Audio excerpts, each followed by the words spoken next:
station, but you can watch us too. We are on your computer, your mobile device. Just head on over to SuperTalk TV. Now, families out there, you may have heard of the sport volleyball. Your family may be deep off into it. It is a fast-growing sport here in Mississippi, and man, we've got some standout students across the state that are doing great things at the next level. One of those being Miss Aniya Madkin. She graduated in 2022 from Clinton High School as a standout volleyball player, and she is currently playing volleyball for the University of Florida. I can't say go Gators. My husband won't let me, but just know it's secretly there, girl. But congratulations. Thank you so much. I love this. I have a daughter who is enjoying learning the sport of volleyball. A lot of her friends too. I have to say, being someone who graduated more in like the early 2000s, this wasn't an opportunity in Mississippi for young ladies back in my day. So, Aniya, when did you first get introduced to the sport of volleyball?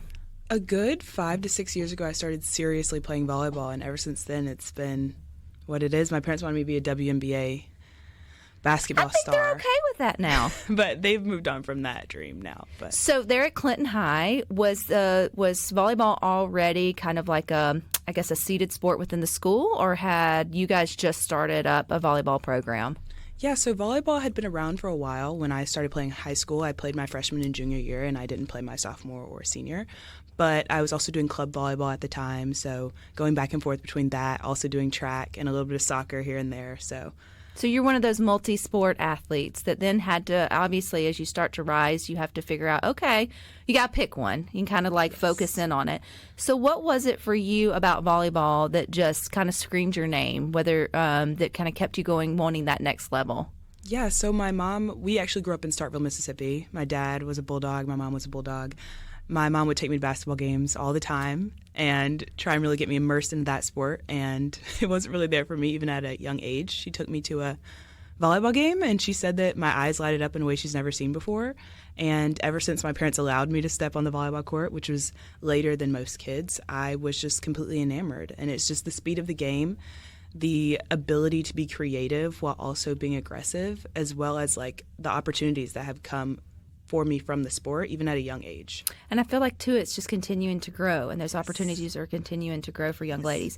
Okay, Aniya, let's talk about, though, because, like, before I realized that it was a sport for young ladies in terms of on a court, and correct me if I'm using wrong terminology, my only sort of, idea of volleyball would have been the Summer Olympics, and it would have been beach and only 2 players, right? Or it would have been men playing, like, more people. So how would you describe, like, volleyball as a sport in high school in terms of girls, like in terms of team size or kind of like the bare minimum rules, or like how does it work? Right, so there'll be 6 people on each side at a time. You'll have a libero, an outside, which would be the person that's attacking on the left side of the court. That's what I do. There's a right side, the person that's attacking parallel to you on the right side of the court, and then you'll have a middle, and DS is a setter, and those will make up the 6 players that are on the court. High school, there'll be about, I want to say 15 to 18 JV and varsity mix. I was on varsity all the years that I played high school volleyball, which I'm very blessed and thankful to have been able to do. But with the different, I don't know how the conferences work now in high school. I haven't been in there for a minute, yeah. Yeah, but it's really fun. You get to travel to other schools and like have a really great opportunity to meet some of your like really close friends that you'll have even to this day. So it's really exciting. And the scoring, is it once you get to varsity level, what is it, 20 what? 25. So 25. Yes, so first to 25, win by 2. So if it's 24-25, you'll have to win 26-24 to win the game or the set. And there will be 3 sets out of 5 in high school, which is actually the same setup in college. For club matches, which would be like travel volleyball, we do 2 out of 3. Because you can't be there all day doing 3 out of 5 sets. So yeah, that would be a long day. It would be long, and it is long. But in 2, like you think about it, that usually takes about an hour or more. I think it would be very similar to the length of a basketball game, even though the quarters aren't set up sort of the same. Like I would think, so these girls are putting in a lot of cardio plus quick speed plus power in the hits. Like I just don't think that people who aren't connected to the sport recognize how physical demanding that it was. She's like, yes, and the body control too that you have to have, being so close to a barrier that you can't touch or the other team actually gets a point while attacking. Not even 1 foot closer from off the net to hit it over the the net to score with And the I other know team. like other sports like football, baseball, basketball would probably be the closest where team communication matters. Yes, it matters for sure. You can definitely tell the difference between a team that doesn't have great communication and a team that does, just by the way that they flow together and the way that it seems cohesive. You can definitely watch, I think, any sporting event and be able to tell, like, okay, that team knows what they're doing and that team has a little bit to work on. So I think every player in high school, obviously, from middle school now, volleyball starts, moving to JV, and then varsity, and then, you have the big pool, and it gets smaller and smaller and smaller. But like all sports, it even gets smaller when we're going to that next level, which would be collegiate. Mm-hmm. Not all kids see those dreams sort of fulfilled. When did you and I have your eyes set on, like, okay, like this volleyball thing at Clinton's obviously serving me well, pun intended, and, I'm having a good time, but you had your eyes set on the next, like, and not just the next level of college, like you're now deep, like you went to the next level. When did you realize, at what point in high school, that was going to be something for you, or attainable for you, potentially attainable for me? Yeah. Well, honestly, from the day that I started playing sports, I knew that I was going to. My parents told me they were not paying for college. They made that very, very clear. So if I tell my kid that now, will she become a D1 player? You just start plotting now. Yeah. They told me, they were like, either you're academic or athletic, or you're going to figure it out. And so for me, that ended up being like athletic. So when I started my sports journey, I knew that my goal was to get an athletic scholarship, regardless of what that was in. I didn't know if it would be track, basketball, volleyball, until I seriously started playing club volleyball. And we would go to these big tournaments, and I would see college coaches coming to our court to watch us and to watch me. And that was when I knew, I was like, this is a sport that I can have a lot of success in. And now, even with the opportunity for name, image, and likeness, even more success for girls around the country that are being able to play this sport at a high level. Okay, so I don't have all of your accolades, and you don't have to list them all, but I want you and I to toot your horn just a little bit, because you have stood out, not only for the state of Mississippi, but just in the SEC. So in your college career, toot your horn just a little bit in terms of the accolades that you've racked up in volleyball. My college career, so 2-time freshman of the week, all SEC freshman team. A little toot.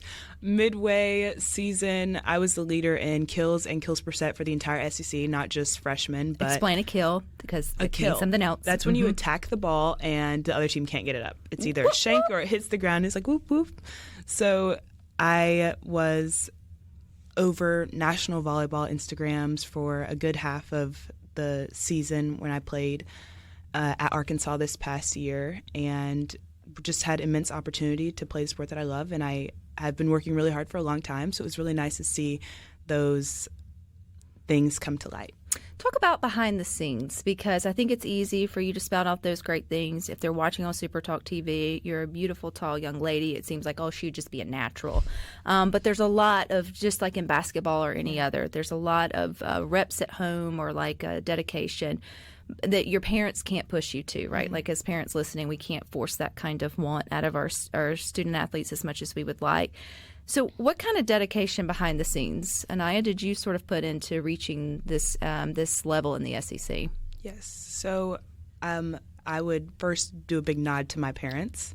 They were the ones that were driving me up to the gym when I couldn't drive and supporting me to go to my club tournaments. But it's an everyday thing. Like, it's active, intentional studying of film, studying of players that you want to mirror your game over. It was 2 to 3 hours in the gym every day, going home, going to sleep, waking up, and going to practice. That was my entire high school career. I was in high school acting like I was in college with the way that I was doing my practice schedule, and just really deciding what you want out of the sport and what you're willing to do to get it. So you started out your college career at Arkansas. Yes. And then you have moved. Have you already played a season with Florida, or I have not. So you just made your move to Yes. Florida. Was that an easy, hard decision, or how was that decision in terms of moving across states? The transferring. Yes. So just through talks with my family and really figuring out what was best for me for the next steps in my volleyball career, and really getting to where I wanted to be and being the most successful volleyball player and having the most successful career that I could have, I decided to enter the transfer portal. And it was strenuous to Is that say. a portal? I know they It's a talk about it on Sports Talk, but whatever. Like, do you push a button? Do you tie something around a bird and send it out there? Like, what's the portal? I'd like to wish that it was that easy, but it's more of like a, hey, I've decided to enter the transfer portal. Your name is entered, and coaches will message you through a set date until they can't anymore.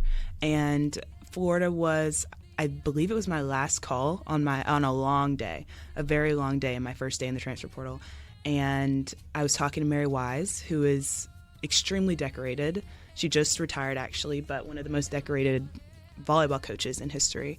And she got me on a flight the next day, and me and my mom flew down to Gainesville, Florida, the next morning at 5 a.m. And the rest is going to be history. Is history. Well, hang with us, Aniya. We've got more with her coming up next. Talk TV. We're continuing our conversation with Miss Aniya Madkin. She graduated in 2022 from Clinton High School, but early, so she could get out there into the college field and play volleyball, which is her sport of choice. She is currently playing volleyball now for the University of Florida. And when does that season start for you? So fall, same as football season. Okay, same as football season. Oh, I don't know if y'all got those football fans in the family, but y'all going to be heading up and having a good old time. But you want to give back too. And so I know that you're still here coming back and seeing your family in Mississippi. And I know that you really want to inspire that next generation because, man, there's a lot of young girls, Aniya, who it just seems like every year are getting more and more interested into the sport of volleyball, which I think it's great that we can diversify our sports that we have available for girls, and volleyball just being a new one. So you've got a camp coming up. What was it for you that you wanted to give back of your time and talents to help that next generation? Yes, so right when I started playing college volleyball, I knew that giving back to the community that I came from and serving my community was something that was immensely important to me. Last year, I had the opportunity to give back 9 scholarships to kids at Clinton High School through a partnership that I did using my NIL at Arkansas, and now I am really excited to do a camp at Infinity Volleyball Academy where I'll have other collegiate players there just for kids to really see what they can be. If you can see it, you can be it. We've all heard that before. And it's on June 3rd, Tuesday. I'm going to be here just doing a lesson, a recruiting Q&A with the kids, and just really giving them the opportunity to experience high-level volleyball. So I'm really excited. Until you've experienced it, you haven't experienced it. Yes, exactly. What would be the big, is it speed? Is it force? Is it height? Because, man, you're tall. What is it that, like, changes in terms of, like, average or media, or in the media way, like in the middle line, should I say, of volleyball to that, like, elite level? Yes, I would say the will, honestly. I have played with and seen volleyball players that are 5'6", 5'7" be extremely successful due to their will to be great, whether that is going in, getting in the gym every day, whether that's watching film, whether that's having a conversation with your parents like, hi, this is something I want to invest my time into, and I'd appreciate if you guys would invest into it with me as well. It's the separation I've noticed from people that have been able to get to a collegiate level and different levels of collegiate volleyball, because there are levels. Like Florida Volleyball is an esteemed volleyball program that I'm blessed to have the opportunity to be a part of. And a trait that I've noticed in every single one of my teammates is they love being in the gym. I have never been on a team where people are so adamant about getting in and getting reps and doing it well as pushing other people to do the same. So just being able to have that push and that intrinsic motivation, I would say, is one of those things. To Aniya, when people hear your story here on Good Things, and we're right here at that Colorado line. In fact, I know like that's where like some of my girls and her friends are being picked up right now. And they think, oh, well, it must just been an easy road for her, right? Like, look at her now. She's got all this success. But you had to fight for what you wanted just a little bit. So for any student athlete, maybe it's not volleyball that's listening, and maybe you're being overlooked by a coach at the moment, or they didn't make a team the first time out, or, you know, they just feel like, you know, they're the underdog, but they have that grit. What do you say to that athlete that may feel like they're, you know, to keep going? Yes. If they want it. One thing that I always told myself was to bet on myself. Bet on yourself. It gets difficult sometimes when there's a lot of extrinsic factors that can be distracting, but staying true to yourself, staying true to your family, the people that will always be there to support you, and really deciding what it is you want and figuring out what you're going to do to go and get it, and always having that inner dialogue and inner belief that you can do it and that you will at the end of the day. So if they want to sign up for your clinic, how do we do that? Yes. So you could go over to my Instagram at the Madkin Aniya, and I have a whole thing posted as well as the form sign up in bio. You could go to, well, actually, that's it. I'm on Instagram. I like it. And you can find me also on Facebook. You can find it on my mom's Facebook at Quayla Matkin RD. She has it posted, and I'm going to be finding other opportunities to market it around Mississippi. So just be on the lookout. So I think you're going to college also for a degree. Yes, that's also important. I think. So what are you studying, Aniya, at Florida? I'm currently studying sports management. When I transferred, I was innovation and entrepreneurship, but I've decided to go the sports management route at Florida. I'm also double minoring in wealth management and something else that I haven't decided yet, but stay tuned. And then I will be getting my master's at the business school at Florida. Well, with that work ethic, that's a hard word to say, and I think you're nothing but good things coming up ahead. But how many years do we get to play at? I know that's like all the shirts, all the things when it comes to I don't know all the words, but how many seasons will you get to play at the collegiate level? Will play. I don't know. You know how to say. You know what I'm saying. So in theory, 4 seasons. I redshirted my first year, which is that shirt that you were talking about. Redshirting is essentially you don't play your first year, but you maintain your eligibility. Some schools have you don't dress out, you're supporting the team. I did that my first year, my freshman year, and then played my sophomore year. Therefore, I have 3 years of eligibility, which is exciting. And just more good things coming from you and I. When you come back to visit, you come see us, okay? I appreciate your time. You guys stick with us, though. We got more coming up next. We got Sports Talk Mississippi from 3 to 6. Rhino and I'll be back here tomorrow at 2. But until then, I hope you all find